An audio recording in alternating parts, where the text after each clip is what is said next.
They say when you wear Black Power Media gear, you can accomplish anything. You can play any and every position. From coaching, to kicking, to receiving, to running and juking. And, oh my goodness, let's see that again in slow motion. Get off me. And you're going to have a lot of haters coming at you, but what you got to do is you got to shake them off, and get to your goal and accomplish it. And when that's done, it's a beautiful thing. I'm talking about going hard, extra, for that extra point. And when it's done beautifully, you talking about touchdown. Oh, and the crowd goes wild and they're celebrating with you and everything.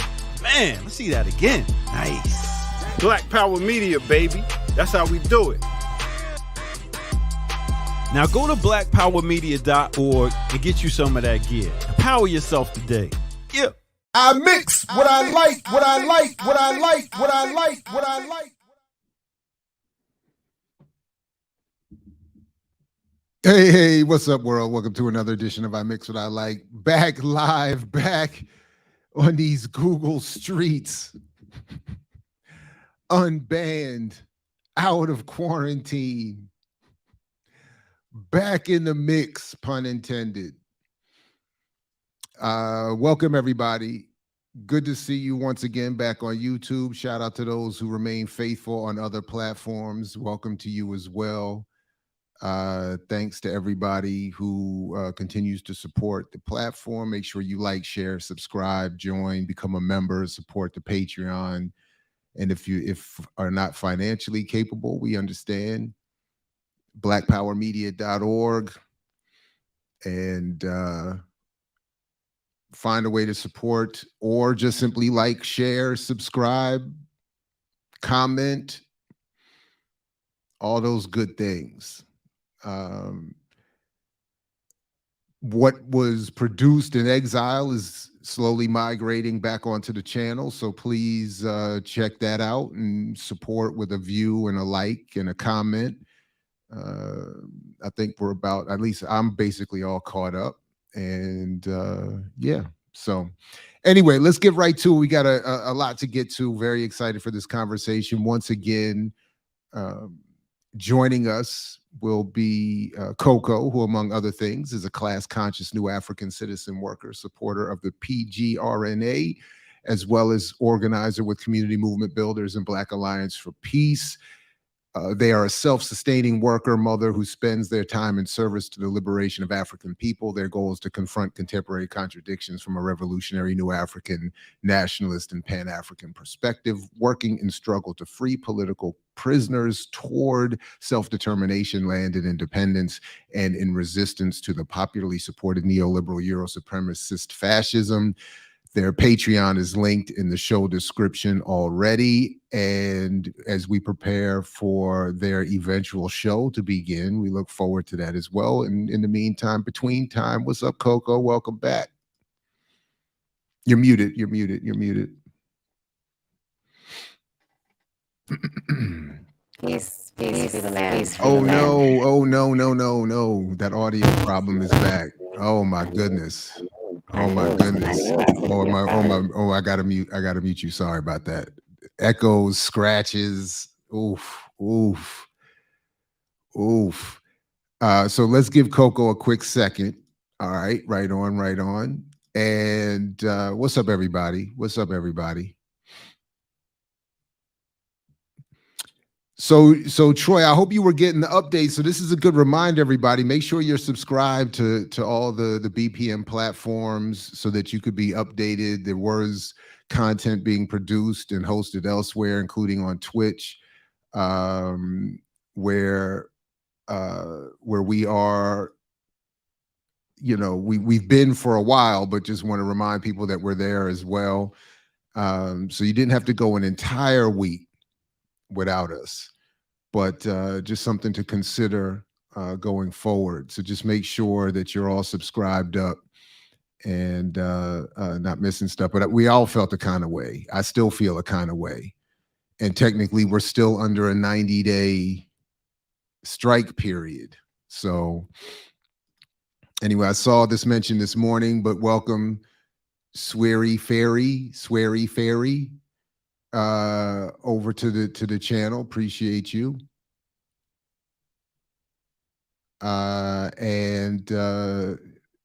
Yeah, welcome, welcome, welcome. I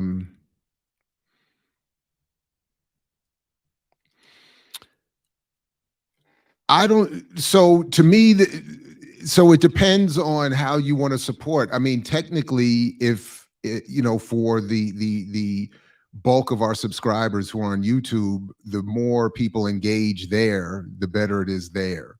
But ultimately, I don't think we care. And where you prefer to watch, as long as you find as many ways you can to support. Again, if it can't be financially, if you're watching on some other platform, like and comment and do all the things there, share it in your social media, all that kind of stuff. So, but we just know, but this is again my issue. The issue isn't so much people's preference. The reality is YouTube has monopolized most of the video podcasting creator developer spaces. So if we want the biggest audience, YouTube is where we have to be. This is the reality. If everybody wants to subscribe and join through blackpowermedia.org, I think that's great. I think we can talk about expanding server spaces. They were talking about this morning on the remix. We can talk about, like at I mixwhatilike.org for about a decade. I have umpteen terabytes of space or whatever. I host videos there all the time. It's a question of how fast can those videos transmit digitally. YouTube, of course, has, and now with net neutrality gone, YouTube, although Google is susceptible to this as well, but it's likely, or it's more likely, that the so-called fast lanes would be open to YouTube and not to personal websites like mine. But then the other thing, of course, is that the audience is at YouTube. So it's not like all the 20, now 3,000, thank you all, subscribers to the YouTube channel have migrated over to my website or to blackpowermedia.org or to Twitch or our Facebook page. That's not how it works. If everybody did that, then it really wouldn't matter where people watched or where we were. And then we would have more power over YouTube, but we don't have that ability. We're not like there's only a handful of people that can really do that. So anyway, that's my 2 cents. I think Coco is all set. So we'll try to bring them back up here and try again. How we doing? Uh-oh. Go ahead. I don't know. Is it bad? Issue. I don't know what is that. It's like it's inaudible. Unfortunately, like it's not even. I don't know. I'm not sure what. And even if you just went without a microphone, would that? Yeah, I mean, I don't need to talk. There we It's go. not that important. No, it is now. That sounds great. That I actually just sounds great. can't stand the fact that I have to use my headphones, the mic on my headphones, in order for me. I have an actual mic, and it just I turned off everything. I put my phone in another room, and I still can't get it to connect. I don't know. My my skills are very limited, so I don't know how much, but so that I don't know. Anyway. Is that and that's like I don't know. Anyway. Oh yeah, it's supposed to be a good mic, but I haven't. I mean, you sound yet. great. It sounds great. Okay. So okay. Anyway, how are you? Welcome. Good to see you again. Yes, likewise. I'm doing okay.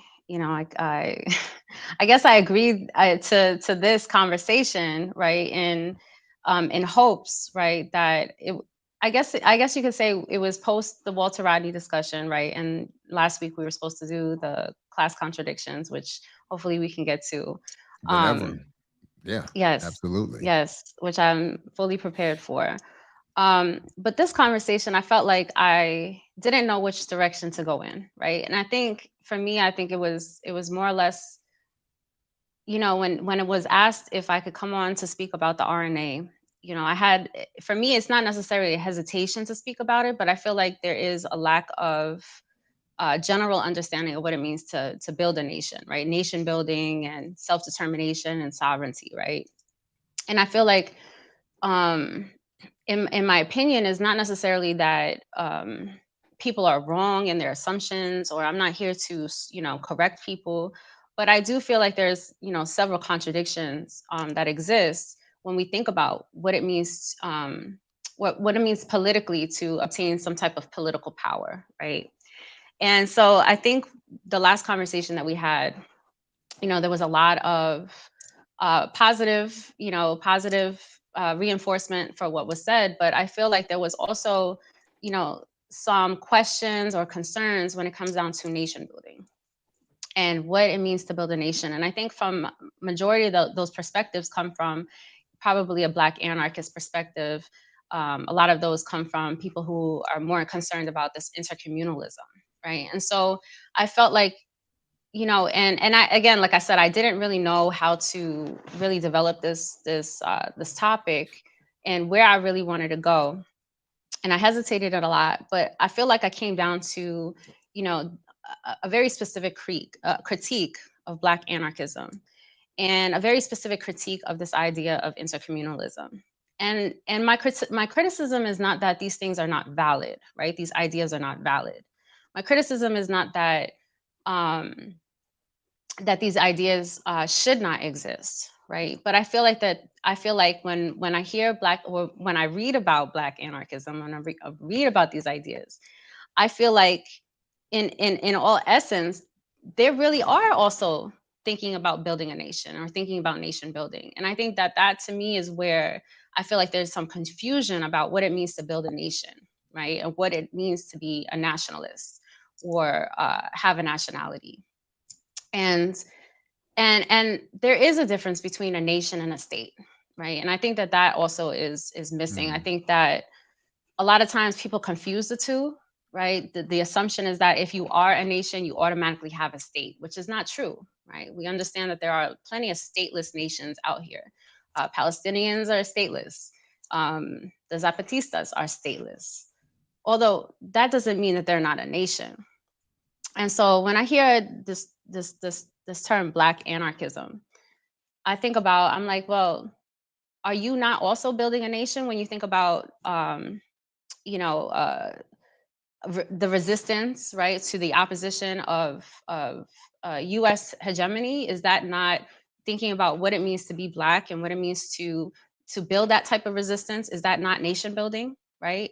And so I really struggle with this. And so up until last minute, I've been trying to figure out whether or not I was going to offer a criticism, but this is not an in-depth criticism of this book specifically, right? But this is a part of my criticism, this book. And I didn't Wait, share which this with book? you because Which book is this this? Sorry. this is And the hold it up Nation on again. No Map, the Nation on Oh, No okay. Map, right? And I said to myself, and just to give a little bit of background, right, for myself, and because I don't think my bio really does that, right? And I come into my own nationalist perspective formally of an influence of anarchism, right? So anarchism has influenced a lot of my ideas, a lot of the things that I work toward, a lot of the type of life that I live, right? Anarchism has really significantly had an impact in that, right? Because it helps me to really develop ideas outside of what's normal, right? It helps me to identify ideas that are a little bit that are revolutionary, right? That help um, to that are a little bit less dogmatic when you think about what it means to uh, to organize and be revolutionary. Anarchist ideas are very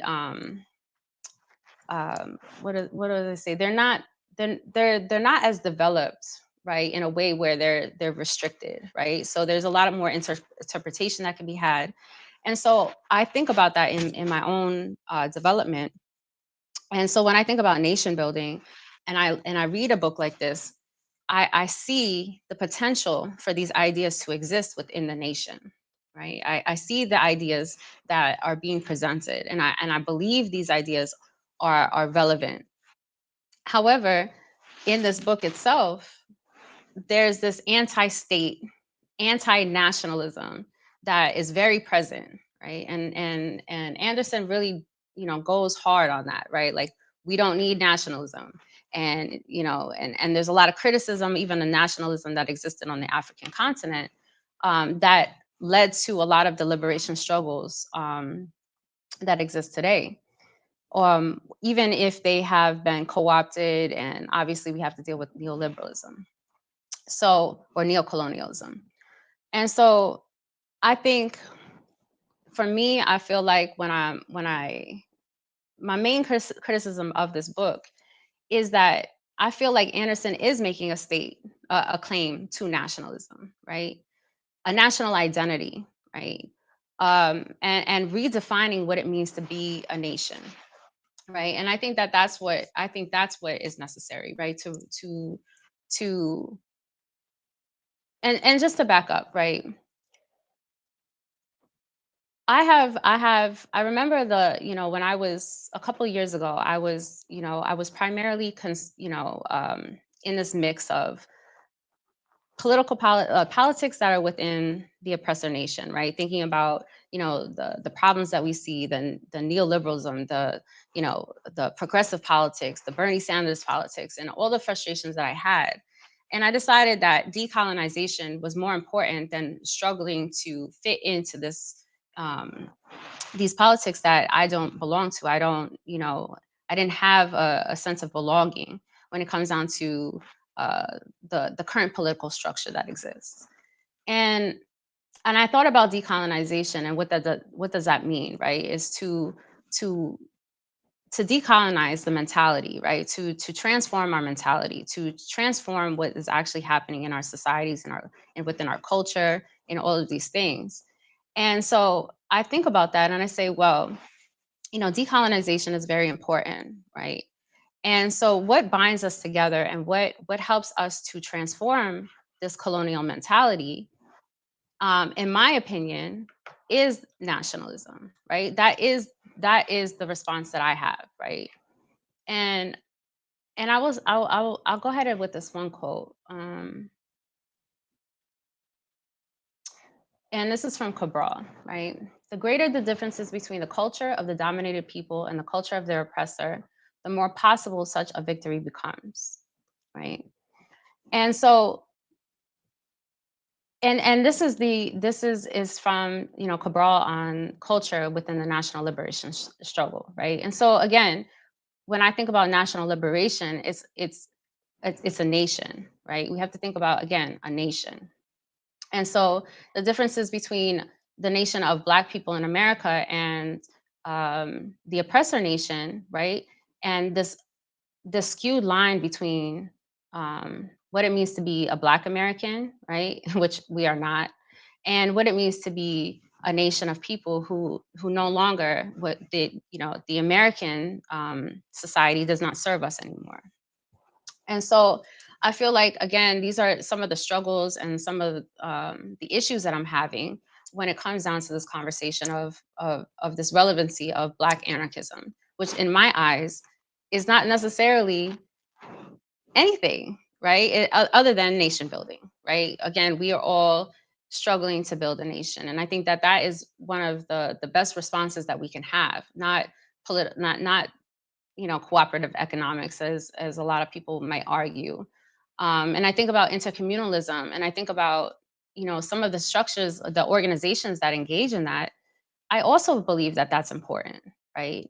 I believe that intercommunalism is something that is important, and a lot of these ideas are spoken to in this book, The Nation on No Map, right? And so I say, well, it seems to me that nation building is still of relevance here. And I think that they're still speaking to the fact that we do have to build a nation in order for us to organize ourselves for political power. So I hope all of that makes sense. I think that's just basically where I'm at a little bit, and just having a general discussion on that. So I think I understand what you're saying. I just wish I had read that book. So I don't know the full extent of the argument, though I think I follow in general what you're saying, they say, and it makes sense to what I've understood about having read Irvin's other work, at least a little bit, and having that one interview.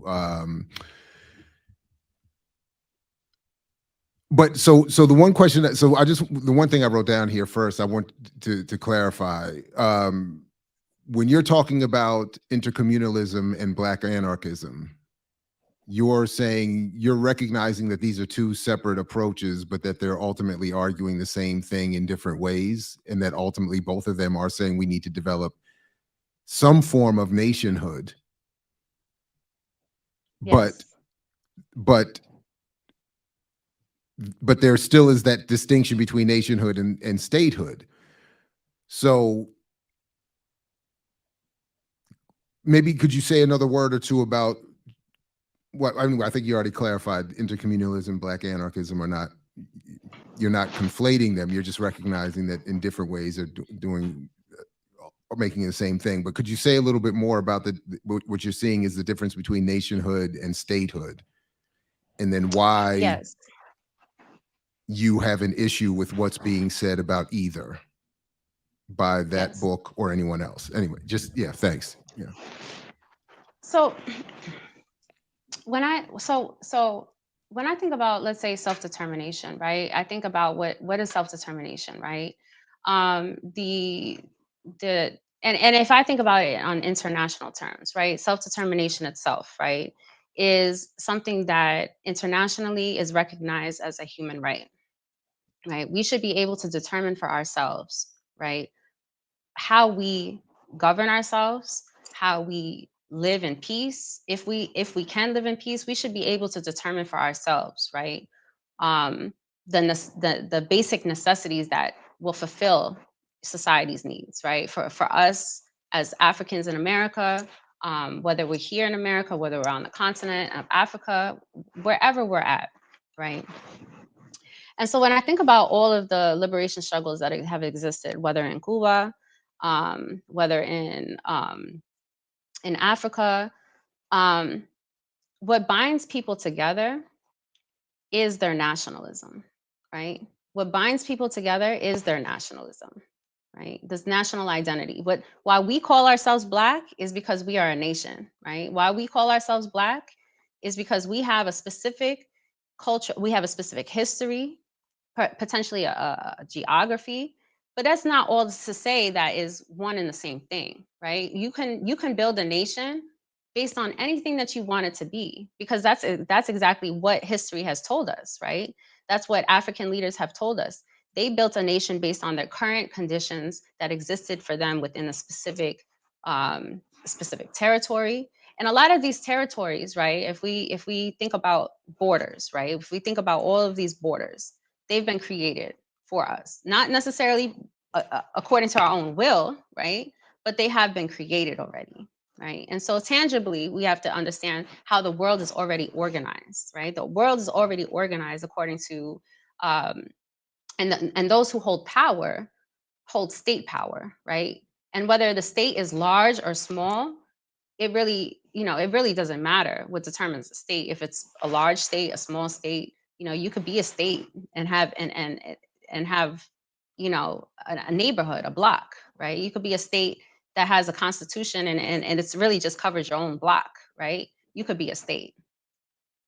But what gives people a sense of purpose, right? What gives people a sense of connection? What gives people a sense of desire, right, is your national identity, right? Being Black, your national identity of being Black.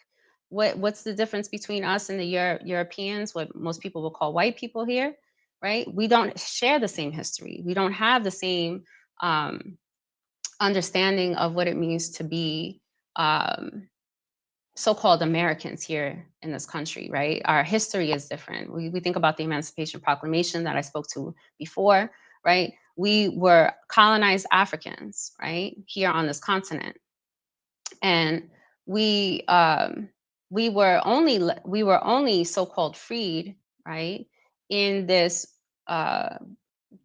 requirement to support the union, right, and be subjected under the union's laws, right? And so when we think about laws, when we think about a society built on law, right, what is a law? What does it mean to have laws?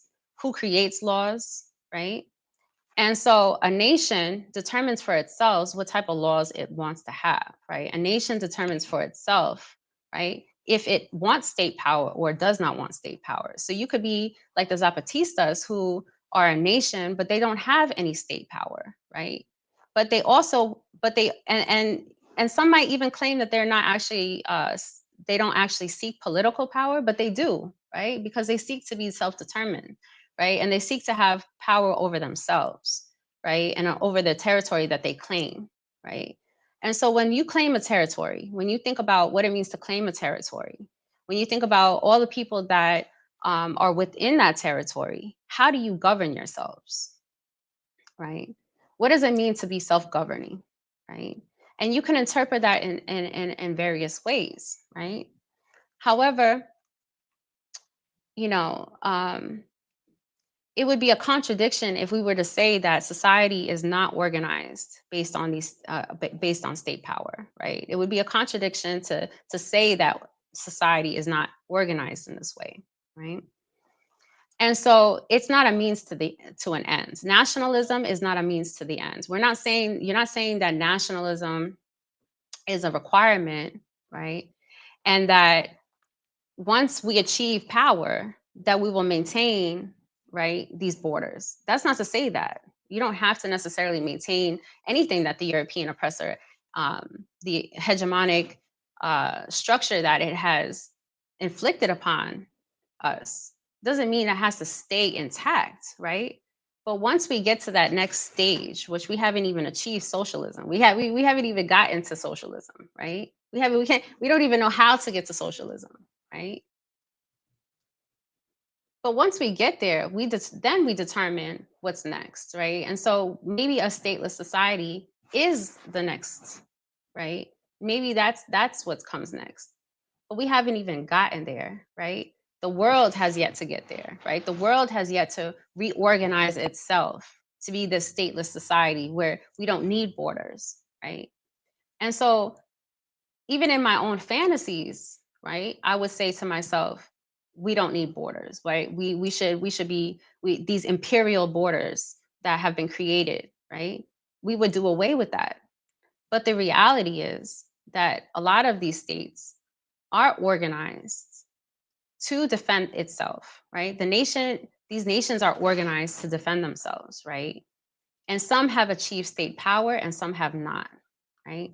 And so I'm not advocating for a state society. I'm not here even advocating to be, to have state power, right? I'm not saying that is specifically that's going to be the end goal, right? That might be the next stage of things, but that doesn't necessarily mean that has to end there, right? And I think that that's for me, the dialectical process that we all have to remember, right? Is that we can't skip stages, right? We can't just be insurrectionary like some of the language that gets used in these anarchist books, right?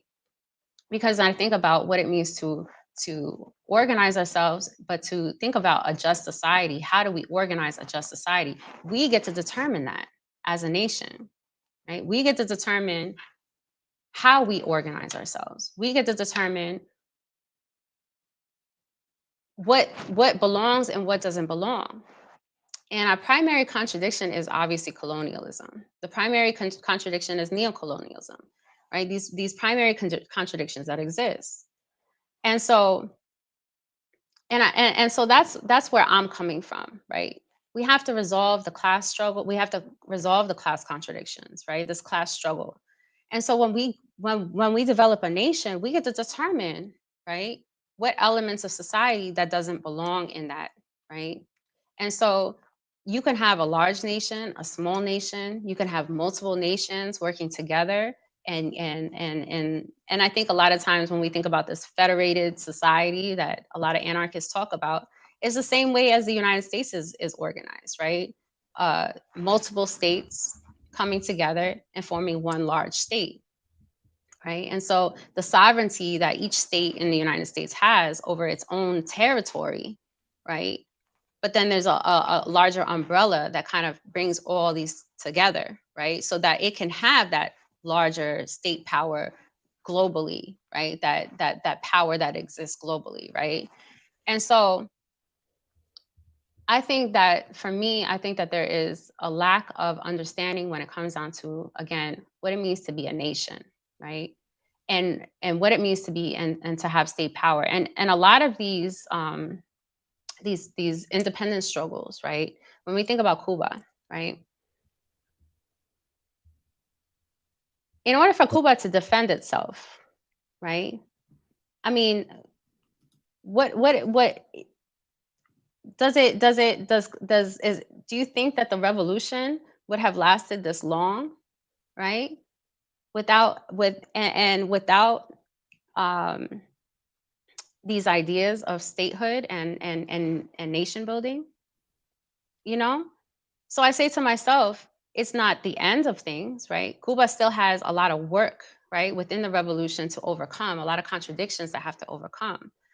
But that doesn't mean that the work that they're doing is not relevant to get to that end level of that communism, that stateless society that we all potentially might envision, right? So let me jump in here real quick with this question from Ricky, because I think it fits in right on time. How do you see being anti-state interfere with nation building? Could it be said that the idea is innately anti-communist, which deters building a nation? Hold on. Can you leave that up for a second? I have to. Wait a minute. Really Yeah, I need to think about it too. I need to see it up there for a second too. How does Coco see being anti-state interfering with nation building? How is anti-state interfering? Could it be said that the idea is innately anti-communist? So in other words, the idea of state building or is nation building? Ricky, which are you saying is, or do you understand? Ricky, which are you I asking understand the first question, but I don't understand the second question. I think that's where I'm at. So Ricky, if you're still around, could you clarify what and really this is what, let me just do it this way. I'm going to challenge in a pleasant way. It's really an invitation. I'm inviting Ricky to just jump on. I put the link in the chat to just jump on and maybe clarify the question. And but if not, okay, here we go. Question, The idea of being anti-state, being anti-communist. Is being anti-state, being the idea of being? No, I don't think so, right? I don't think being anti-state is anti-communist, because I feel like communism is a stateless society. That's what I understand. I interpret communism to be, right? But I don't think socialism and communism are the same thing, right? Socialism is the path to communism, right? Mm-hmm. And so when I think about socialism, right, and building socialism, I don't think about well, I'm going to retract that, right? So I'm still confused on the question, right? Perhaps extra clarity. How is being anti-state, anti-nation, and I don't think anti-state interferes with nation building. Okay, so to answer that question, right? I don't think being anti-state interferes with nation building. I feel like, right. Yeah. I feel like in my humble opinion, right? Nation building is what we do to get to a stateless society, right? I think nation building is what we do to get to a stateless society, right? But to call ourselves to denounce nation building, right? In which this book does, it denounces nation building, right? I feel like is but the ideas that within it, right, are actual ideas of nation building. So you're saying Anderson is confusing nation and state? Is that what? Yes. And saying that, and the critique of the state is what they're really offering, but they've couched it in the language of critiquing nationhood. Yes. And I think that and also I feel like they're confusing the Black nation I'm sorry, as a Coco. I'm mixture. sorry. I'm sorry. Please forgive me. I'll get to that. I'll I get just to want that. no. I I'll get want to to that. give. I just want Matthew to have his late pass. I just needed to Okay. interrupt our son Because that's so what that we're we talking could. about. Yeah, that's what I'm saying. I just want Matthew to get the late pass. Anyway, I'm sorry. Sorry, Coco. Sorry. Please go ahead. That's okay. That's okay. Okay. Right. So I feel like, okay, and maybe I just lost my thought. Right. My But that's fault. That's okay. my That's fault. okay. No, I was I asking. smoke too much. I was asking. The question I was asking was: is Anderson conflates nationhood with statehood? And in Okay. their critiquing statehood, they're critiquing nationhood, and you're saying that's a mistake. Yeah. So I feel like, okay, first of all, I feel like there's a lot of contradictions in the book, right? Just a lot of contradictions in the book, right? Because at the end of the day, when we think when he talks about abolishing the state, right? Are we abolishing the United States and and euro-supremacist hegemony? Is that the type of state we're trying to abolish? Right. And I say yes, right? Like that's accurate, right? And that's where I'm like, okay, I like a lot of the ideas in the book. I'm not trashing the book, right? I'm just saying there's contradictions in the book, right? And so I say to myself, there's a lot of confusion for a lot of people in the United States. And I feel like the primary confusion comes from the fact that people think that they are American, right? That they have some type of political power within the American political structure, which does not exist at all, right? Which is why we have neoliberalism, right? This false representation and all of this stuff that happens, right? And so when we were emancipated without any political power, right? When we were emancipated without any political representation within the government, right? And were never given an option, right? Because when we were freed, we should have we should have been given at least some type of options. And I think that they tried to work through this, whether it was, I think there was a push for us to either go back to Africa, right? Then you have your maroon communities that existed that were self-governing, right? And then you had people that were forced onto, I believe it was, if it was not Haiti or Panama, or there was a lot of like that push, right, for us to find a place for us, right? And so the compromise was to Liberia, all over the all place. kinds Yeah. of different things, Mhm. right? And so the compromise was to give us this false citizenship, right? This false nationalism, right? This false identity, right? That we belonged and we existed within this country. Now we are unsubjected under the law, right? And then we have to understand what the law means, right? The law subjects us, right, to its, and which is why we have mass incarceration, which is why we have political prisoners, right? And so I come to nationalism understanding of what it means to be a political, not personally what it means to be a political prisoner, but to think about what it means to free political prisoners, right? What it means for our prisoners of war, right? Were nationalists, right? I think you posted recently this COINTELPRO, right? This war against nationalism, right? That historically happened here in the United States, right?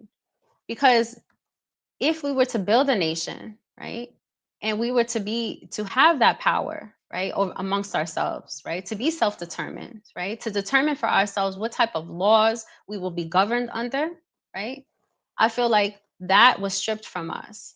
And these new left perspectives emerged, right? And these new left perspectives emerged within the university to kind of neutralize and distract us, right? And so I think that there's a lot of criticism that exists there, through abolition and what does it mean to be abolitionist? And that's not a topic for today, but there's a lot of criticism that I have, right? And a lot of these contradictions that exist. And so I'm gonna go to my notes real quick so I could be a little bit more clear, right? Sure. And just while you're pulling that up, I'm with El Chuncho Radical. I'll read Anderson's book, and if anybody is in touch, we can be put in touch. I'm happy to be put in touch. And if he and Coco and we can all get into it. I have zero problems with that. Yeah, we are back. Shout out to the ear doctor. So yeah, but yeah, whenever you're ready to proceed. So in my own understanding of what it means to govern over ourselves, right? To really think about what it means to be self-governing, right? To be self-determined, to be self-governing, right? Is to provide a balance, right, between the community and the individual, right? And so what does it mean to be governing, to be self-governing, to organize ourselves, right? That's all to be determined, right? Now, I engage in political work in various forms, right? I engage in organizing locally to organizing within the provisional government of the RNA, right?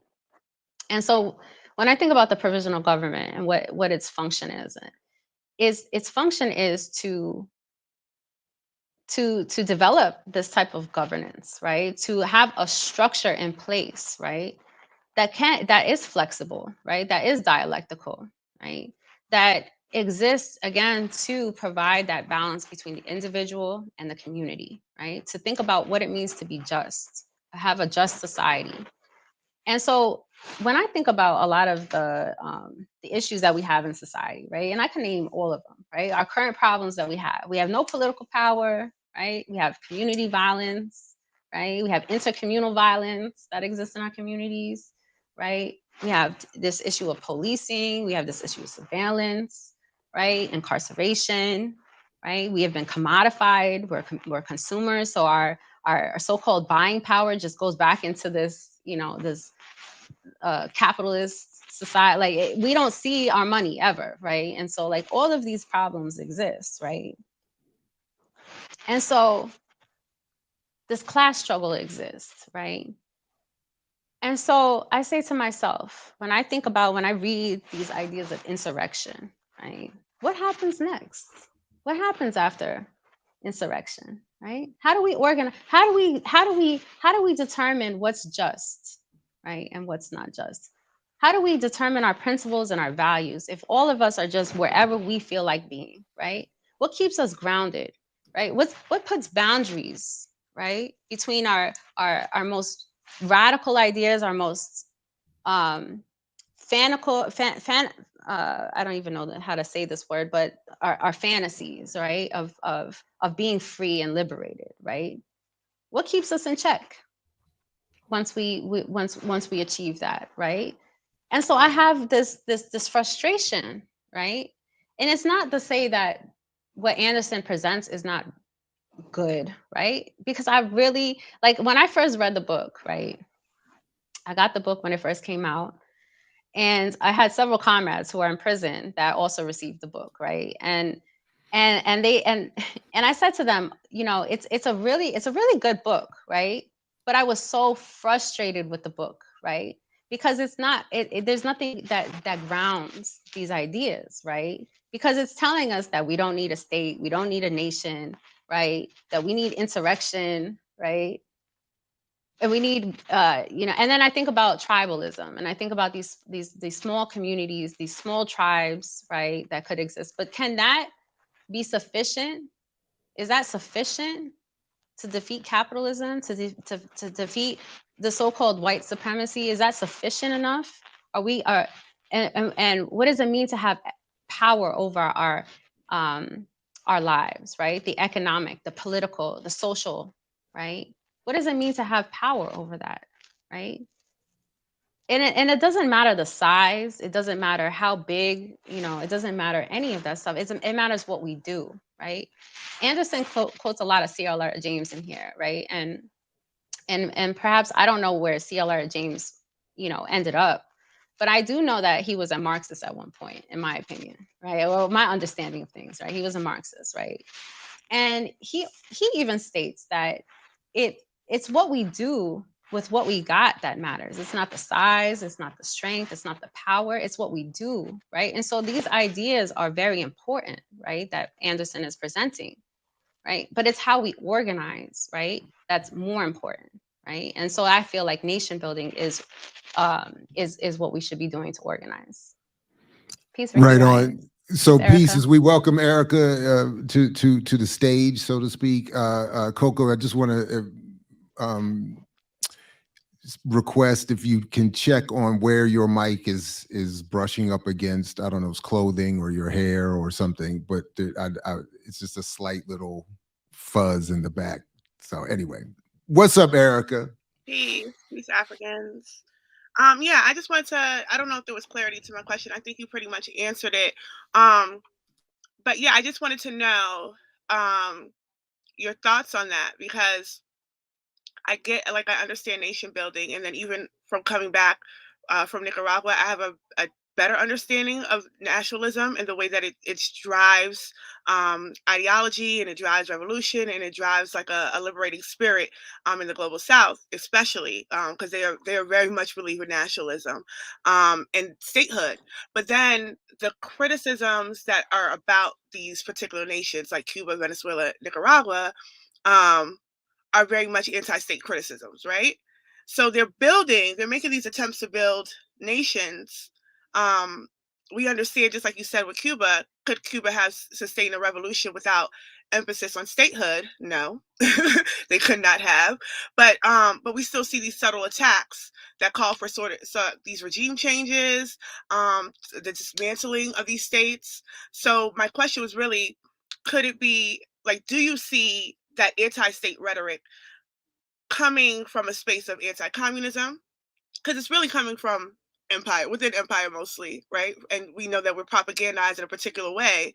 But then also, does that deter the efforts towards nation building and nationhood, and how people even understand it, because of the way people are understanding states, or are set up to understand a state, right? That all states are quote unquote bad, as opposed to looking at states individually, and how they work. And how the people observe the state, and how the people take on the state, and see themselves as part and parcel of a state. So that was really my question. And then the other thing is, I have not read the book, but I've known Will for many years, and Will and I have parted drastically in our ideological beliefs. I appreciated the book that he wrote alongside Zoe. Now, if I were to reread it now, I'd probably have a lot more criticisms, just based on, again, what you raised. It's a consistent line about that particular anti-state thing that's happening. But there also are abolitionists and anarchists, right? So that comes from something, but I don't necessarily think it's like embedded in the actual idea of anarchism, right? I think this is their interpretations of it more so, and they are projecting those interpretations onto people who are seemingly susceptible to a sort of anti-state line because they hate the U.S., right? So I feel like they are sort of influencing the way people understand anarchism, understand the state, and understand nationhood, because of their limited. And when I say they, I'm speaking about Will, but then also like Zoe, the book itself, that came out before this one, because I think Black Anarchism, that book that they wrote, that book that they wrote, I think sort of sets up this book, if that makes sense. Even though I haven't engaged this book as of yet, but I do like, from the criticism that you've made, and then remembering that book, and then Will's actual politics today. I have questions about the sort of narrative that's being driven, that I think will deter nation building, because of the way that people are coming to an understanding of nation state, and collective, building something collectively, a political power. So was that clear? Yeah, it was very clear. And I feel like I understand where they get these ideas from, right? And so for me, Lorenzo Camboa Irving, right, is somebody who has influenced a lot of this, right? And so I think his own experience, which we have heard, right, is this experience of going to Cuba, right, and having this and being rejected, right? And so I feel like that's where it kind of stems from, which is like I take issue with, right? Because at the end of the day, right, when you go into any territory, right? I don't care if it's a state, a state, or somebody's local territory, right? We have to understand what it means how we project ourselves, right? And so I feel like I don't have a lot of clarity on what actually happened while he was there and why he was in prison, right? But I hear the criticisms, right? But there's not a counter narrative of what actually happened, right? So there's a limitation there. And I feel like that is where a lot of this comes from, Mhm. right? And it's not to say, and to me, I think, and then obviously, going into prison and collaborating with Sostra and a lot of these anarchist ideas that emerged, right, and helped to shape, right, these ideas, right. So there's a lot of that history that exists, right. And so, and again, I feel like it's misdirected, right, at this, like you said, this, we see what we see, right, we see what we experience. What we experience is a European hegemonic structure, right, that does not serve us as Africans, right, because we have been subjected to this colonialism, we have been subjected to enslavement, right, and that is the root issue that we have, right. It's not the formation of a state that's the issue, and yes, Right. the formation of a state, and if and and even in my research, like I've read Aristotle's Politics, right? I've read Mhm. that, right? I understand what it means to form a state and like the early Greek city state, the nation, what it means to build a state and all of this. Like Mhm. I understand that, right? And so I'm not saying that because this is derived from this European thought, but it's not derived from European thought because we also understand the influence of Africa that Africa has had on a lot of these ideas, right? Of these European thinkers, right? And so we can't detract from that, right? The idea of how we organize ourselves, right? And so you could be multicultural within a nation, right? You could have multiple Right. tribes, Right. multiple people, and we have to come together and decide for ourselves what serves us as a people, right? And Mhm. so within the United States, there's multiple national identities that exist, right? And so I'm not saying that we have to be so narrow in our understanding of nationalism. We shouldn't be narrow because we have to struggle first against class, right? And so when we think about Black people in America, right? There's a serious class issue even within our movements that exist, right? Even people who identify as new African nationalists still have yet to grapple with this class issue, right? And so we have to really seriously identify what serves us as a Mhm. nation, right? And what helps to bind us together and to bring political power, right?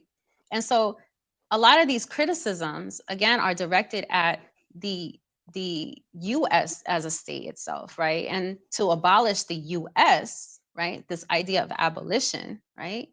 I get that. I get that. But then what comes next? How are we going to organize ourselves, right? How are we going to determine for ourselves how we create a just society, right? Mhm. What are our principles and our values that bind us together as a nation? And so when I'm reading this, I'm like, everything in this book is about nation building, even if they don't want to admit it. Mhm. Even if they don't want to admit it. I was just like, yo, this is being to even identify as Black is a sense of national identity. To identify as even Kwesi Balagoon, a new African anarchist, is to identify with nationhood, right? And so Mhm. all of these writers and all of these thinkers are included in this book, right? And so there's that contradiction. Walter Rodney is quoted in this book. There's a contradiction that seriously exists. And I'm not to say that these ideas are bad, right? But I feel like we have to correct a lot of these contradictions. We have to come to an Right. understanding, right? We have to really grapple with this. We have to work through these problems, right? And that's how we build a nation, right? It's Mhm. not to discredit what these writers are doing, is to really help to identify what they're getting at, right? And I feel Mhm. like Black anarchism is just as nationalist as anything else, right? And I want to read this one thing by Nkrumah real quick, right? That comes from the Handbook of Revolutionary Warfare. The nationalist phase is a necessary step in the liberation struggle, but must never be regarded as the final solution to the problem raised by the economic and political exploitation of our people, for nationalism is narrow in its application. right? So, Okay. you know, it's a necessary step, but it's not the end to all things, right? It's what Can I just we ask develop from there. a quick question, just to make sure I'm so both of you are saying that Anderson. So Anderson is doing a sort of an end run to make a critique against class and Marxist and communist analysis or communism, and is he also? I got to read this, but is he also then, Coco, to your point, is he saying that Rodney's analysis lends I to was the going to ask that. yeah, like is he? Yeah, Because typically I understand people who, well, of that train of thought, because I've been in struggles about this for quite some time. But people who quote James do that to dismiss Marxism, and they ignore that James was a Marxist because he has particular criticisms about Rodney. So because Rodney was a Marxist-Leninist, they ignore that, Trotskyism, and that's Marxism too. So they don't even bother to engage Marxism on its face. So they pull quote. And so I noticed that even like for people with this particular sort of tendency, they do a lot of bias pull quoting to build up their argument. But when you poke at those quotes, or you sort of unpack them, then it falls apart on its face. But yeah, there's a lot of that. People do they seem to really take up James, but only for his anti-Marxist Leninism critiques. And they don't really consider him actually having been a Marxist, building a nation with the Rastafarians in Tanzania, and supporting that effort. So yeah. And I'm sorry, Coco, was he? I just wanted to clarify that. Is Anderson saying that Rodney is ultimately supportive of a stateless anarchism? Is that? No, he doesn't claim that, but he uses Rodney to support his argument, which is it's a contradiction, right? In and of itself, right? To use CLR James, to use Rodney, is a contradiction, right? I'm not a Marxist, right? I'm not a Marxist, but I do believe in scientific socialism, right? And I do believe in history, right? That helps to shape my my understanding of the work that is needed to be done, right? And so, and so when I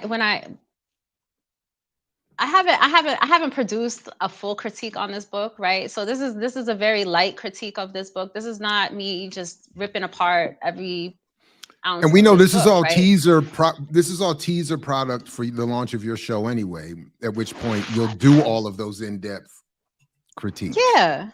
Yeah, but I just found so many issues, right? Because like I said, like my initial response, right? This coming here today, right, was an initial response to this. What about intercommunalism, right? What and which Anderson really goes hard on, right, in this book, right? Is like really for, right, in this book, right? And so again, Huey P. Newton was at some point became, against nationalism, right? And for me, I feel like, right, this anti-nationalist perspective, right, is a COINTELPRO, is derived from COINTELPRO, right? And Hoover understood that. Hoover understood that nationalism, this national strength of nationalism, was a problem, right? Hoover understood that.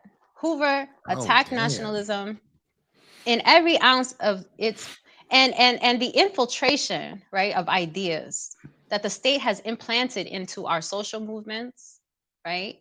This neutralization, right? These ideas that have seeped in even from the university, right? Because when we think about even what Joy James says, like airbrushing revolution for the sake of abolition, right? The university itself has been the primary, right? It has been a primary force, right, in that neutralization of ideas, right, of nationalism, right? And so I take a lot of issue with these things, right? Because as a So nationalist, I'm sorry. Go ahead. Go ahead. Mhm. well, I take a lot of issues with these things because as a nationalist, right? I'm not saying that all forms of nationalism is correct, right? We have to grapple with these contradictions. We have to grapple with these problems that exist, these ideas that these contradictions, even our own contradictory statements that we make, or even contradictory ideas that we have, right? But I think what Anderson does well is identifies false nationalism, right? We are not Black people, we are not African Americans, right? That he does well, right? He helps to identify that part, right? That he does well, right? But beyond that, there's a lot more contradictions that exist. Go ahead, All Dr. right. Bill. So no, I do want to. I want to. I want to respond to that because I think maybe I've been misinterpreting intercommunalism. But just for the sake, I think Troy is saying here that some people in the chat are struggling to understand what is being talked about. Can you give a short overview of what's being talked about? Coco, would you want to do that for us real quick? Just a recap.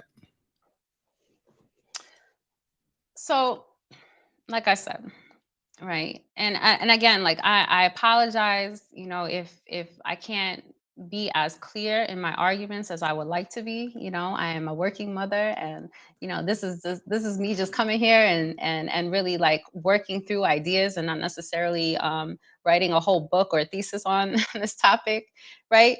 But the first is, what does it mean to materialize independence, right? So my whole thing is, what has all nations, right? All nations, right, that have become independent, right? What have they done to gain their independence, right? And for me, nation building, right, is that answer, right? Building a nation, right? And what does it mean to build a nation, right?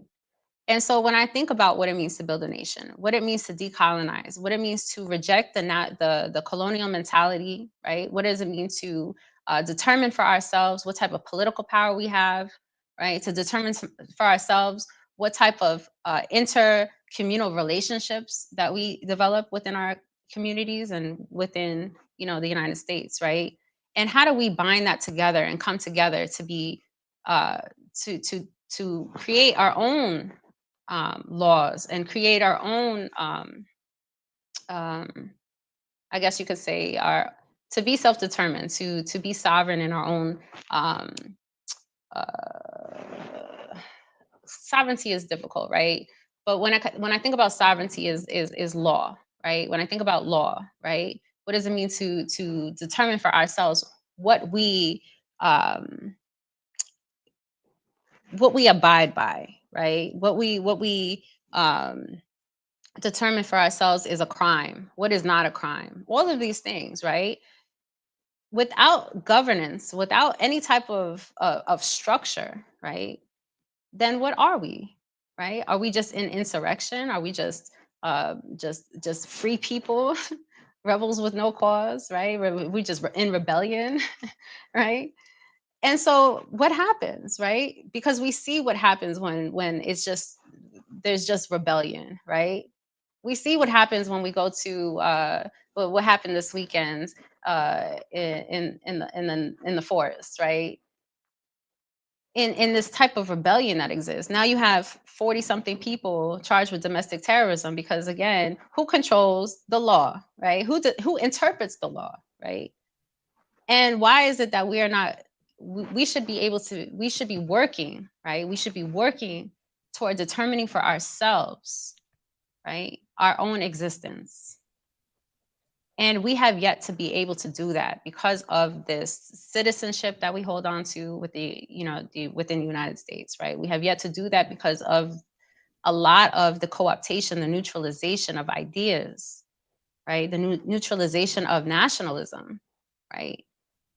That binds us together. Again, what Cabral talks about on culture, right? This national liberation struggle, culture, right? The importance of it, right? But again, not a means to the ends. In every, whether it's CLR James, Walter Rodney, Nkrumah, Cabral, the common theme is that what we work to get to does not mean an end to all, right? It does not mean that this is an end, right? This is just the next stage that we need to get to in order for us to get to this utopia that people speak on, right? Right? Because we have to be rooted in something. We have to be grounded, right? And that's the dialectical relationship that we have to have. We can't be so mechanical, right? We can't be so dogmatic with how we achieve nationalist liberation, right? We have to be grounded and rooted in what we see in front of us, right? And I think that's where I'm taking issue, right? Again, this is a response, right, from the last conversation that I had, right? When I talked on this idea of nation building, when we spoke, when I addressed this issue of this Black buying power, what's the solution? People want solutions. Everybody's like, I want a solution. And Dr. Boyd, you're saying to us, cooperative economics is not going to happen. Like none of these things are going to work, right? Because it still perpetuates this individuality. It still perpetuates the individual entrepreneur, the individual person taking care of them and theirs, their own family, right? But what binds us together to really develop some real form of political power, right, is nation building. And so that's my argument. Again, it's a proponent of nation building. And in this argument, I am trying to grapple with, right, these counter arguments that exist, which is Black anarchism, this counter argument of intercommunalism, right? And it's not to say that these things are not valid. It's not to say that they can't work, right? But they can work within the nation. And that's my point. They can work within the nation. When we think about building a nation, these are the ideas that we have to bring to the table in order for us to build a nation that is beyond contradiction, right? So just quickly, I don't know if I've requested this with you, but the only reason I appreciate reference to doctor is because I'm still paying off the debt, and because I have class at 1 o'clock. So unfortunately, there's some So if it's okay, please call me Jared or some other version of non-Dr. Ball. But I just want to be clear, because maybe I've misinterpreted all these years, my whole understanding of this. But what I understood Huey Newton to be doing was to be expanding on what those initial fears of nationalism inspire. That is, by recognizing that in this case, Black people's nationhood, the point would be to then recognize our connection through empire, colonialism, and diaspora formation to all the other nations in the world, and then to therefore unify with them on the basis of an anti-colonial, anti-imperial struggle. So that to me, intercommunalism was the logical extension of revolutionary nationalism, and only arguing that there is no nation, like he said, we have no nation to which we can decolonize at this point. So we have to create some new revolutionary intercommunal relationship with other people in the world. So as I made a note as you were talking, to me, it's just, again, an oversimplification of all of it, is that to me, he was exemplifying this split between Fidel and Che. Fidel saying, Cuba is my focus, and Che saying we can't maintain Cuba if we don't make the revolution beyond Cuba. So that's yeah. So I'll stop there. But Go ahead. Jared, yeah. And I'm gonna call you Jared. But Please. But that's statism, right? That is not nationalism, right? These are two different things. Okay, right. Got you. Okay. Right? That's not nationalism. That's statism. And I can hear the argument against statism, right? State power, having complete control over all the resources, all of everything that's within this territory, right? To have complete control, right? That's what state power is, right? To have complete control, right? And so I say to myself, right, I I'm not against these ideas of a stateless society. I'm not against them. But are they tangible, right? In the current, right? Is it tangible right now, right? Is it tangible? Is that reality, right? It's not, you know? I'm And just so when saying, I I think don't about, hear in Newton a critique of nationalism in the there is way. though, he's I very have, yeah, specific. right. I I'm was sorry, going go to ahead. say it's similar to you, Jared. Like people have been telling me that I have probably misread intercommunalism wrong as well.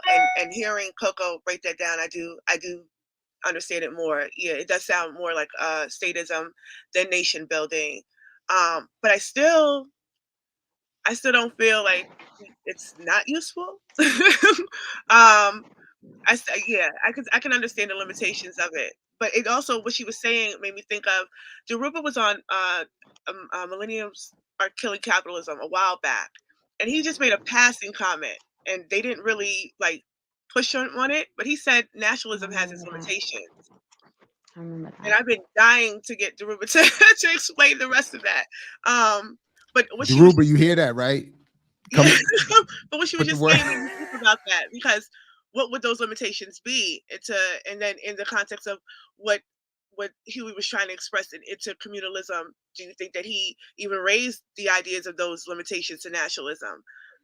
So yeah, so I was just thinking through that. So, and I don't have the specific. I have something here on Huey P. Newton's intercommunalism, right? And I don't have in front of me the specific place where he says nationalism is not what we want to what we don't want to achieve. But he's saying that, right? He's saying that, and I think it might be here, right? It actually might be here, and I'm gonna read it, and because this is in this chapter, Ruin Nation, right? Which is again Ruin Nation, right?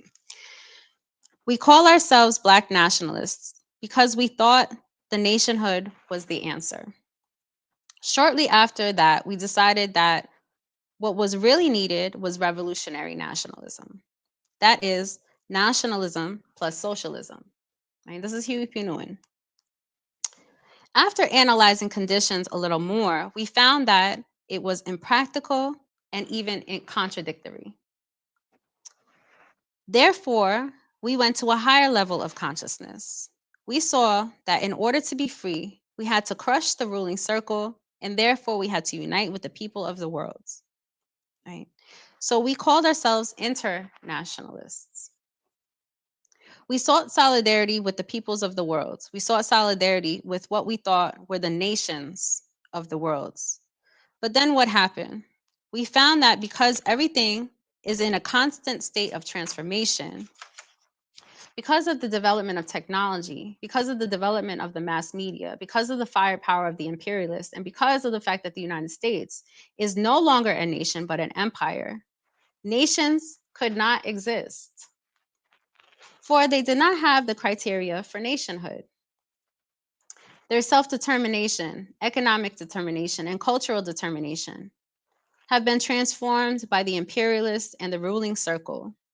There were no longer nations, which is like, no, that's not true, in my opinion. Internationalism, if I understand the word, means the interrelationship among a group of nations. But since no nation exists, and since the United States is in fact an empire, it is impossible for us to be internationalists. These transformations and phenomena require us to call ourselves intercommunalists because nations have been transformed into communities of the world. So a couple years ago, Natsu Saito, I have to credit her with this, checked me on my use of the phrase nation state, because she was saying, I think what you're saying, which I think is the issue here. She was saying nations are not states. Nations are people, are cultures, are communities. States are states. I think Huey is there making the mistake I was making at the time she was correcting me and talking about nationhood in terms of states. I don't hear what, because that is the section for me. That was like my go-to. I'm sorry. That section won me over. That's why I'm like, wait a minute, I got that wrong? Like, because I thought he was saying something different. Like, right. So even when you read that, collective, Sorry, Erica. yeah, international. No, it's fine. I thought he was making an argument for like collective internationalism, Black internationalism, where I can see now that he was a little more specific about what he was saying. But again, even as you reread that, I'm hearing it. If you replace state for nation, I feel like we're all good then. And that's what I think he's thinking of state and not in nation. He's not saying I want to get rid of nationalism in the sense that you have defined. He was confused. He was confused on nation versus state. But I don't think, absent that, I think what he's saying is right. So exactly. That's what, right? Right, we should be internationalists, but we should develop power locally, right? We have to develop power. We are dispersed, right? And as Huey P. Newton would say, we are dispersed amongst, right, throughout the United States. Black people are dispersed everywhere, right? And so we're in these little pockets, right? We're in these little pockets, right? And so we should organize here, and you should organize there, and you should organize there. But what brings us together? What brings us together to develop this power? Right? If you are doing your thing over there, and we're fragmented everywhere, right? What brings us together, right? And so I consider us because of a shared history, a shared experience that is current, right? We are a nation. We are a nation within a nation, right? Even if you want to call the United States not a nation, right? You want to say that the United States is not a nation, which I would be like, okay, that's fine, right? Which is being argued here, right? I will say that's fine, but we are still a nation. And then when we go to as Pan-African, right, as the international Pan-African struggle, we unite as nations, right, to develop and hopefully in the ends, right, which Nkrumah and Cabral are saying, in the ends, right, once we unite as one Africa, right, as one nation, right. But until then, we have to struggle here, and we have to be rooted here in our own specific, very specific issue that we have here as a nation here, right? And so that's why I identify as a new African, even though I am Pan-African, right? Because that's the international struggle. And I say, again, these words, national, nation, is still in international, right? Multiple nations coming together, right? And so what differentiates Tanzania and Ghana, right? There's culture, right? Various regional differences, and that's not to say that you can't combine these things, right? But we have yet to even resolve the issues of these territories, these borders that have been created, right? We have yet to even resolve the issues in our immediate circle, right? And so that is where we have to build a nation to resolve those contradictions to this international struggle, right? Or simultaneously work on this international struggle. But yeah, it's just contradictions, and it's not to say that like I'm trying to tear anybody down. I just, again, like, as somebody who is in struggle, who's in deep struggle, when I say deep struggle, I'm in struggle, right? I'm not a scholar. I don't have a degree, right? Right? This is me coming from a place of a perspective of like what I see, what's happening, right? This fragmentation of ideas, right? But we have to come together and struggle and work through these ideas and really find a common place to where we develop this nation, right? Beyond contradiction. That's why I'm with you. And we have to be able to have disagreement or criticism or question without, so this is perfect. This is not, this is the main. Anyway, so I want to make sure I did want to make sure I ask at some point the specifics of where the RNA fits in to this discussion. I would like if we can have some specific discussion of the Republic of New Africa. And I just want to say, in trying to somewhat prepare or get refreshed for today, I went back and I found the back and forth from some years ago between Milton Henry and William F. Buckley And whenever I think about this country and its media, I gotta say, I mean, on some level, I want to shout them out for that. Like Buckley would bring these folks on and have these conversations, this very white supremacist, white, just super white guy. But I thought it was fascinating the way he would push them and challenge and invite, you know, full explanations of their position. And I thought it was fascinating. So anyway, I can't imagine like this would never, the equivalent today would never occur in the mainstream press. But anyway, where does the RNA fit into this? And feel free to give any bit of an overview of that history or that organization that you'd like. Before, oh yeah, Erica, go ahead. yeah, Sorry, yeah, go ahead. before Coco starts, I was just gonna say thank you for having me on. I'm gonna jump Oh off. no, oh yeah, oh okay, yeah, no, yeah, no, you don't have to go. Yeah, oh well, I didn't know if y'all wanted to have this together. no, stick around. I don't have a No, problem with it. Coco I doesn't just have a wrote in problem. the chat. Yeah, stay, please. All right, Okay. So yes, Mario Bedelli, right? And I think like the reason why I didn't want to necessarily come on to speak about the RNA is not because again, like I am right in vigorous study, right? Like this is like my work. This is the work that I engage in, right? Every day, all hours of the day, right? And so, you know, when I think about the history of the RNA and I think about the right, what it means to be new African, what it means to be a nationalist, what it means to, you know, have a provisional government, right? So there's these various factors that I even think a lot of new Africans don't even understand, right? Who call themselves new African, right? And I think that you know, it, again, is an issue with, you know, various perspectives, right?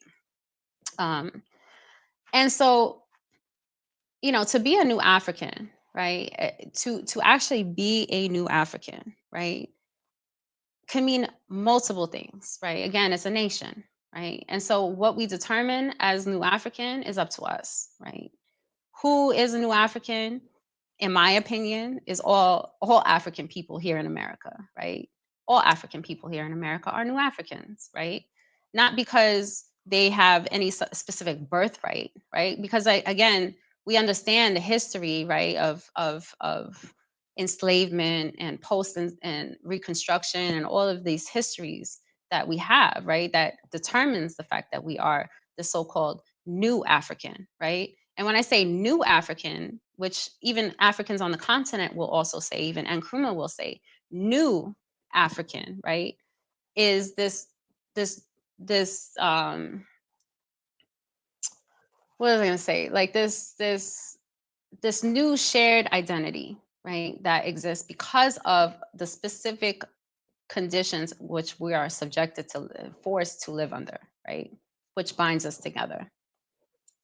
And so there's various interpretations of what it means to be a new African. So some people might say that they're a new African and don't believe in a nation state, right? Or don't believe in a state, because again, we have to remember it is a believing in a nation, right? So there are new Africans who don't believe in having an actual state and having actual power, right? A state power. And you know, and then there are new Africans within the New African Independence movement that believe in organizing local communities, and that is to extent to, you know, push toward political power within the United States, right? So they still connect themselves to the power, the United States as their sole governing body, right? The laws which they abide by, right? And then you have, you know, obviously you have a New African Independence Party that exists, which is not, again, is really not a part of the New African Independence movement per se, right? Or is not a part of the provisional government itself, right? And so again, and I'm not here prepared to talk about this, so forgive me if it's I'm just trying to to get to this point, right? But and then you have a provisional government that was formed. So in 1968, 500 nationalists came together, right, and declared independence, right? Declared independence based on this history of enslavement and all of these things that we understand, all right? And so these 500 nationalists, out of 500 nationalists, 200 signed the Declaration of Independence, right, 55 years ago, and established the Republic of New Africa, right, and determines that these 5 states to be the national territory. And within this, they decided to, according to, and a lot of these were Malcolmites, right? So a lot of times we have to remember that what Malcolm X was trying to get at, right? To build this plebiscite, right? What does it mean to have a plebiscite? To have a provisional government, right? To be in preparation for the inevitable, right? In my eyes, right? Is to be in preparation for the inevitable, right? The growing fascism that is existing in the United States, the growing fascism that is going to continue to dominate, right? If we don't do anything about it, right? And so the provisional government exists as has a constitution, right? And has a solid argument according to international law, right? That we have the right to self-determination, right? And we have the right to determine for ourselves how we govern ourselves, right? And so that is the actual body of the provisional government, the work of the provisional government. It's for people within their respective areas, whether you are in California, whether you are in any of the 5 national states of the national territory, right? Is for everyone to come together from their respective areas, right? And to build upon and to develop this constitution and to make this constitution live, right? To make to really engage in actual politics, right? To engage in some type of political formation, right? And so I don't know if this is clear or helps you, Jared, but I think that is just really what that means, right? And so there's various interpretations. You have cultural nationalists that come into the nation and want to participate, right? And to be a conscious citizen is to be conscious of, not necessarily conscious or not necessarily to legitimize the provisional government, but to be conscious that you are new African, right? That you are a new African nationalist, right? Is to be a citizen. Now, all people can be, I could say that you are a citizen, right? Whether you recognize it or not, right? It's up to you to recognize whether you're a citizen or not, or you want to work toward this, right? And so, when you determine for yourself that you are conscious, right? The next phase in my own journey was to determine to get to know the provisional government, right? And for what it is, right? And to determine that I am now a conscious citizen, but I am doing the work, right, to help develop this provisional government. And in this term, in 2023, is to rebuild, right? This is what we're doing, is to rebuild, right? To rebuild through all of the history, the contradictions, a lot of, splits. You have Chokwe Lumumba, who had his own idea of what it meant to be a new African nationalist. You have Mario Bedelli, who had his own understanding of what it meant to be a new African nationalist. You have various people who identify as new African nationalists and have their own interpretation, whether it's Malcolm X grassroots movement and NAPO, various formations within the New African Independence movement, right? But the provisional government is not an organization, right? It is literally, it is an organization, but it is organizing and essentially for state power, right? For state power, right? And so I think that is just a very quick analysis of the work or what it is. And, so there's a lot of interpretation, a lot of history, a lot that goes into that. No doubt. I appreciate that. Let me bring up this question here from Leah. Coco mentioning Kwame Nkrumah reminded me of Dr. Kwesi Konadu's critique of him and how it connects to this discussion. Part 2 of that discussion someday, Doc Jab. Yeah, I would love to have Dr. Konadu back on to finish that. And I don't know, Coco, if that rings any bells for you, but Konadu's, I'm not going to do it justice, but essentially he was arguing that Nkrumah failed because of his lack of involvement culturally with traditional African cultures, with non sort of Western state, and certainly scientific socialist endeavors. And I don't agree, but I didn't agree. yeah, I did.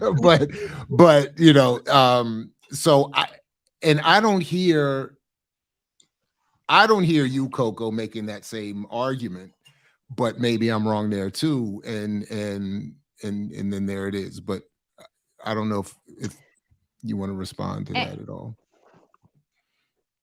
So it kind of brings me back to this Walter Rodney and Tanzania conversation, right? And so for me, when I think about what Walter Rodney is trying to get at, right?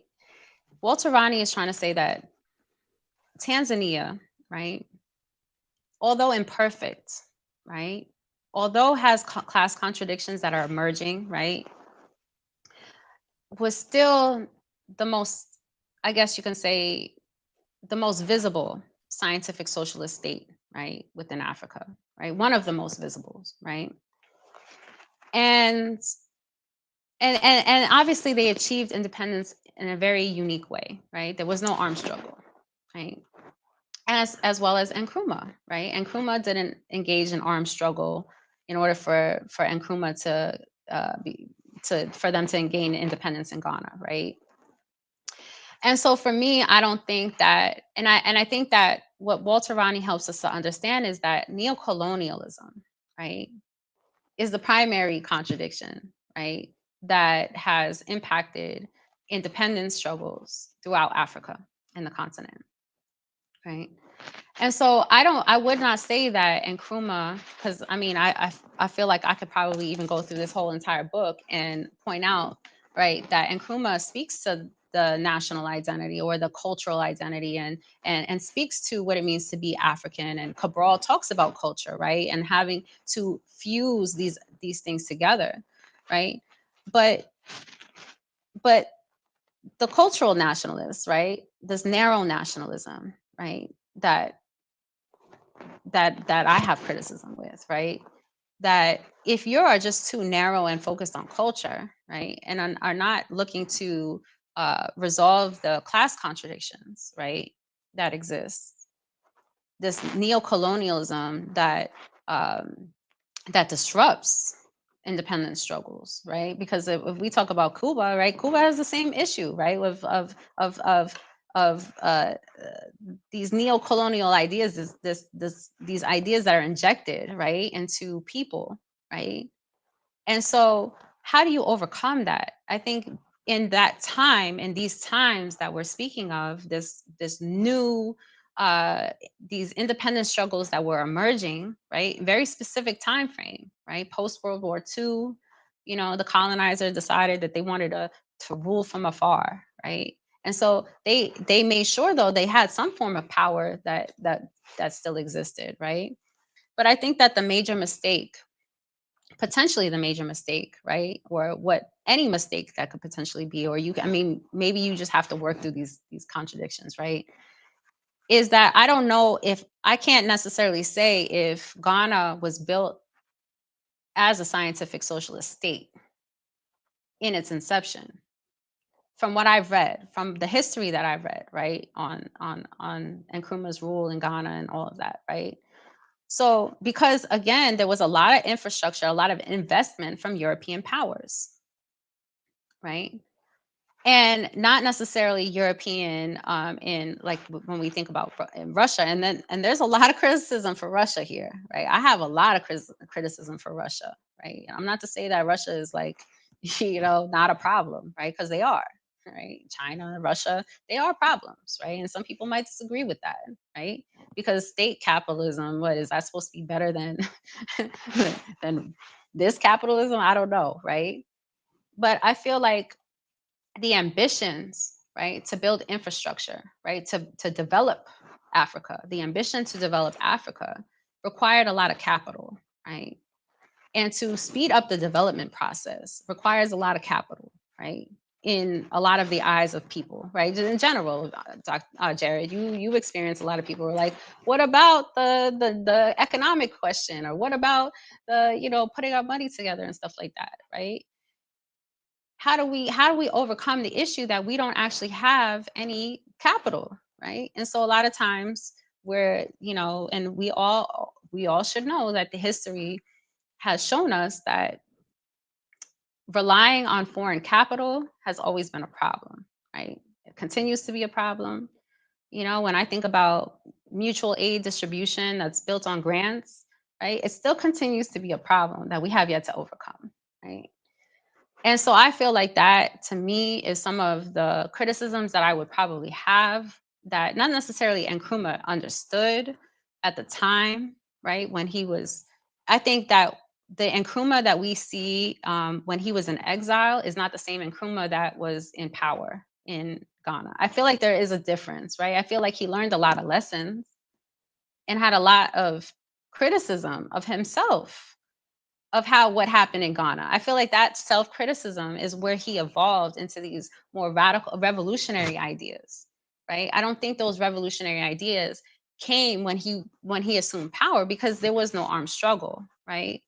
And so I could be wrong, and I know that there's probably a lot of people on here that are probably more versed in the history of Ghana and Nkrumah, but from my own understanding, I feel like Nkrumah evolved eventually, right? He evolved.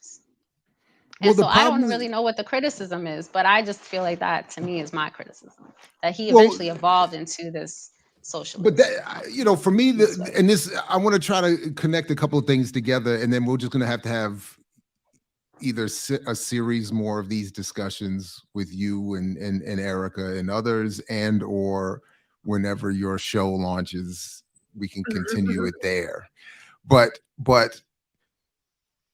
so a couple of years ago, and I don't know if he's going to be watching, and we've never talked about this, but a couple of years ago, just before the pandemic, my brother, under the auspices of the Nation of Islam, invited me to a gathering they were having to talk about this very question under the, in that context, the Nation of Islam's version of the RNA's call for land in the South. And the argument at the time was Minister Farrakhan was going to make Trump give up the land, and we were going to have this, and who was going to support. And I admit, I raised my hand as I, was like, I felt the pressure, you in the mosque, you in the room, and they say who's in support of this call. I was not going to not raise my hand, but I had, I tried to politely from the panel raise a couple of I was trying to say, I don't see how this is really what I was trying to say is I have a hard time seeing how this is all going to work. Like to your point, even with the questions of the absence or the presence of armed struggle, or even earlier in the discussion when you were talking about what are we doing if we're just not an open rebellion? Sometimes I think maybe that's all it should be, just random open rebellion because. For instance, like I was thinking in terms of that context. So, okay, we get the land. Trump gives over several states in the South, and we have this land. Even going to, and this is what introduced me, brought my focus some years ago to Newton's intercommunalism, because my first thought, admittedly, is, so even if we have these states, do we have ports? How do we defend it? How do we do trade? Okay, but how do we populate those ports? How do we populate the trade? But the first question was, to Newton's point, was how do we even stop people? So are people going to be watching BET and are we going to be in our nation but beaming in? Because what are we going to be watching? Because they're going to be piping in, CNN and MSNBC and people, so but and then just to skip over to come to Nkrumah's point, this is sort of what I'm getting at. Like, even if we tried that and failed, I almost, even if I don't see how it could work, I almost don't feel like there's who cares about the criticism? Look at the context this is all happening in. What was Nkrumah supposed to do? What did he inherit? He inherited a colonial state that was set up to appease Europe. What transformation was he supposed to make in 5 years, in 3 years, in 1 year? Years ago, I remember this, one of my favorite research projects in grad school was on the East Africa community and why it didn't work. And one of the reasons you got 3 countries coming out of a colonial arrangement, a Berlin Conference arrangement, trying to in various ways deal with their preferences for capitalism or socialism, their various relationships to their colonial powers, to the politics, to even what Walter Roddy is talking about in the piece you had us read last time, with the differences between the development in Tanzania and Ghana based on agriculture and their relationships to their previous colonial powers. I mean, there's so much going on here that it's like, so when I go through the thought exercises, often sitting in traffic, like, how are we going to do this? I'm open for anything and for nobody to be criticized at the end of the day, because this, like, anyway, let me just stop there. I'm just rambling now, but anyway, either one of you, please. Yeah. Go ahead. The one issue I took from, because I didn't agree with his criticism of Nkrumah, because I think he leaves that out. I think a lot of, what I interpreted was that he just Conadu, that is, you're talking about. Yeah. He glossed over what it took to actually to win, to decolonize a nation, and then to move forward. After that, to bring the people in, and like you said, there was no armed struggle. So, like, even when you think about, because I talk about the importance of, like, building up unions and things like that, because I have never read of any revolution from Guinea-Bissau to Grenada that has not started off with collectivizing people into these pockets of power through unions and labor organizing and things like that. Like, that was always the initial step. But I think that when he was talking about, there was, like, no criticism of the West, really, especially when he said, like, it was he sort of inferenced that it was Nkrumah's fault what happened to Lumumba. And there was no real criticism of the West or any role that they play. And I think that sort of just leaves them open. It just makes it seem like Kwame Nkrumah just left himself open to these sort of things to happen without really interrogating. Like, you can look at the time that the coup occurred. The New York Times ran nonstop. If you look at the archives, nonstop reports about Nkrumah. And the second that he left the country is when they were able to do it. So I think that these things are significant. I think to say that, when we see these, like, because these are independent by flag only, right? Nations now, today, Ghana is definitely not anything that he was attempting to do then, or anything that he was attempting to try to reestablish during exile. It is nowhere near there. But then when you look at these flag independent states and where they were coming from in the process of decolonization, I think that it's pretty easy to say from this point of view and this vantage point out, like, all of the criticisms, like, this is what you did wrong, and this is what you did wrong. You should have talked to the people, the peasants, more, and things like that. But I think when even to your point about bringing in capital, I think to industrialize Ghana was the right decision. I think there could have been more popular education, more widespread connections into the regions where there was a peasantry, but I don't think that he was wrong to industrialize Ghana. If you look at the trajectory of the world, I mean, why wouldn't African nations attempt to keep up? If we're talking about building sovereignty and building political power and a one united socialist Africa doesn't exist on its own and on Earth. So it's going to have to build these relationships. And I think a lot of the criticism, even with Russia and China, sort of negates that you are actually going to have to deal with other nations. You're just going to, unless we just find a way to remove Africa completely from Earth, we are going to have to deal with other nations. So it really does come down to, well, what is in our best interest? That's why people like Wakanda so much. Right. You just disappear into the ether. Right. You can just be your own thing. Exactly. And what is it that is our best interest, right? Is how do we build the nation in our best interests, right? And so again, that is so important. But Nkrumah was a pioneer, right, in his time, right? What did he have to look at to overcome these contradictions? What did he have to look at? How would he have known, right, what he was going to experience when it was the there was no other nations gaining independence in Africa in the same sense as what we're seeing. Post World War II, right, created the conditions for these things to even be possible. But how is he even supposed to know, right? How is he even supposed to predict, right? And then that's where the science comes in, that we're here in 2023 and we have the history. We can look and analyze the history. We can look and try to overcome the problems that were created, that existed, right? The class contradictions, right? To grapple with these if we don't grapple with these class contradictions, we're just going to continue to repeat the same problems. And I think that that is a serious issue, right? That needs to be that needs to be overcome for within even our own selves, right? And so yeah, the criticisms is just, you know, sometimes they're just a little, they're a lot of people are sitting in a position of behind a screen or behind a pen and paper, right?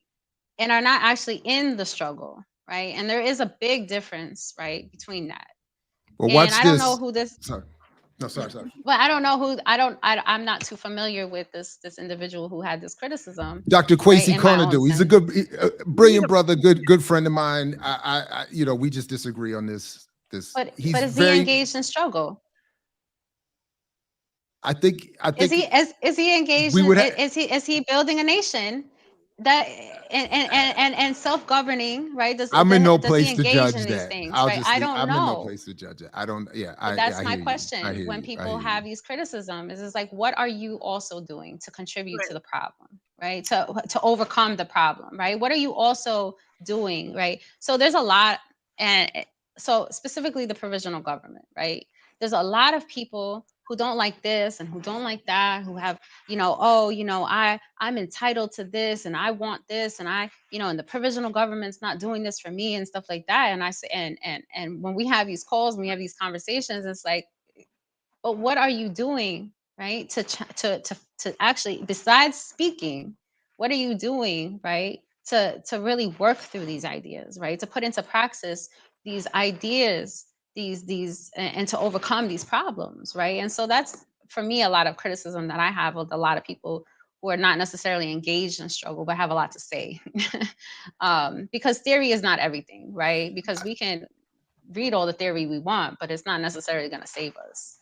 I just want to be, just to be fair, the fact that I don't know exactly what my brother is doing doesn't mean he's not. I just want to, I just to be fair to him, Yeah. you know, we'll invite him to come back, you know. So unfortunately I got to wrap this up, but so Erica and Coco, if you want to take any, you know, make any last comments or alert us to anything, give us any heads up to anything, please do. And I definitely appreciate you both and look forward to many more of these conversations. Well, obviously, I wanted to have this conversation. I jumped on, fresh face, still in my night clothes, but I do want to have the conversation. I think Coco's brilliant. I always enjoy having these talks and just struggling through ideas. I think contradictions. I think people need to get used to smashing contradictions and just not letting them live on forever and ever. Because that's what's seemingly happening. And I do want to plug two things. Coco will be a panelist on the VAP panel this Thursday for the Day of Action. So come see. I think this is your first VAP panel, I believe. So that's dope. And I'll be seeing Dr. Ball on Thursday at Morgan State, get ready. It's about to get turned up, psych. But thank you both for inviting me.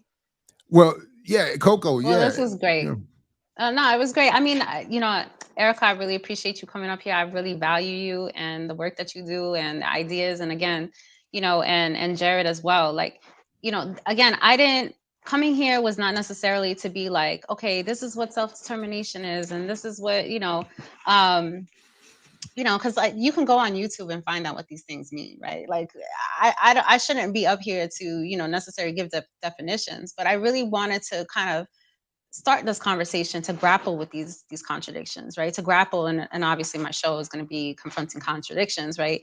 But like I think it's important that we really work through these ideas. You know, nothing is perfect. I'm not perfect. I'm just, again, in struggle, and again want to really think through these ideas, because again, I'm going to come back to it. We should be focusing on building a nation, right? Nation building is important, but re-educating ourselves, right? This is part of political education, re-educating ourselves on like what all these things mean, and really helping to educate our communities on these ideas, right? Because that, I think, has been lost, and we need to really struggle here and figure it out.